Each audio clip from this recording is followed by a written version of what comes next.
The images given to students will be a firm foundation for their pro-life beliefs. There are several letters of support on your desk. Superintendent Critchfield was approached on this issue before the bill was even written. And as we know, a picture in a child's mind is worth 1,000 words.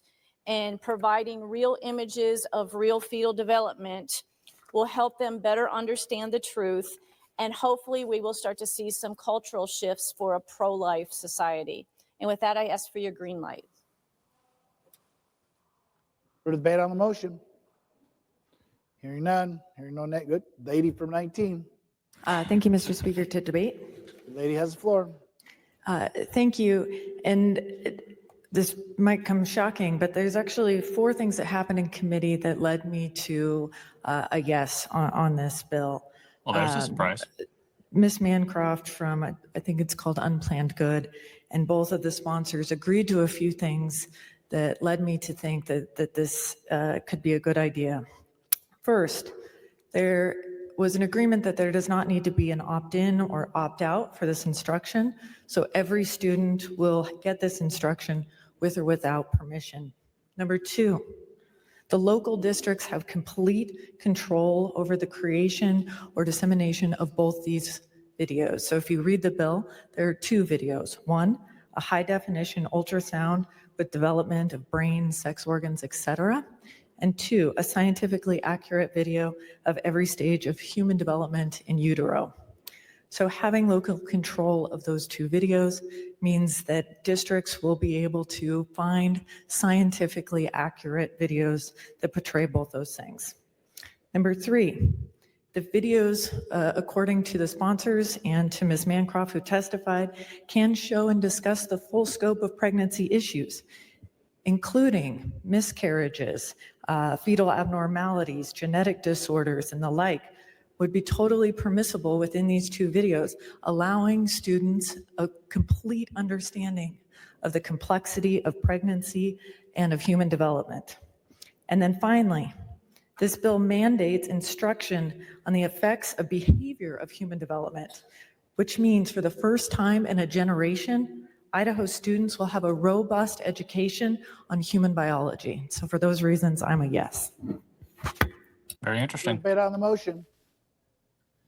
Hearing none and hearing no negative debate, debate is closed. Question is. Wow, that is rather shocking because we watched a couple of those hearings and the Democrats pushed back really hard, including Representative Church there, I believe. Mm-hmm.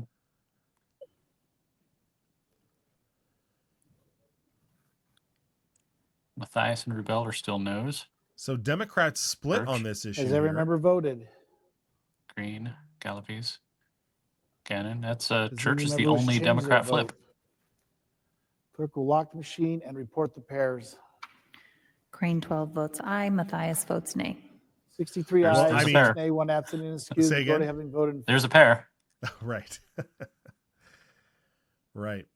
Fascinating stuff there, Allman. That was great. I think there's I give Representative Church a lot of credit there. She's basically saying, look, if we can show what the truth is, if we can show human biology and all of the negative aspects of it, all of the complications of because there are being born is a complicated business and being and developing in the womb is a complicated business, and the more information out there, the better. And I think to Representative Heather Scott's point at the very tail end of her that we caught there, the more we learn about human development, the more I think, and it sounds like Representative Scott thinks, the more we would move to a pro-life society. Well, we do just need to keep an eye on some of the schools like Boise schools and see how they carry this out. I do know you hear from some left-wing areas that they'll try and say that pregnancy is very, very dangerous, and that's why abortion is necessary, so that you don't go through that. So yeah, I cautiously I optimistic, but we'll keep an eye on how they present this. Yeah, and look, if she thinks by some way, this will be kept up to the local school districts to source the material that will be taught in those schools, yeah, sure, fine, that's great. But as long as it's It's scientific, and if she's on record saying, yeah, I want scientific stuff too, then I think maybe the term a clump of cells, or water, it's just water, or a gloopy mess of whatever, like maybe those terms start to exit our lexicon. I hope so. Yeah, very good.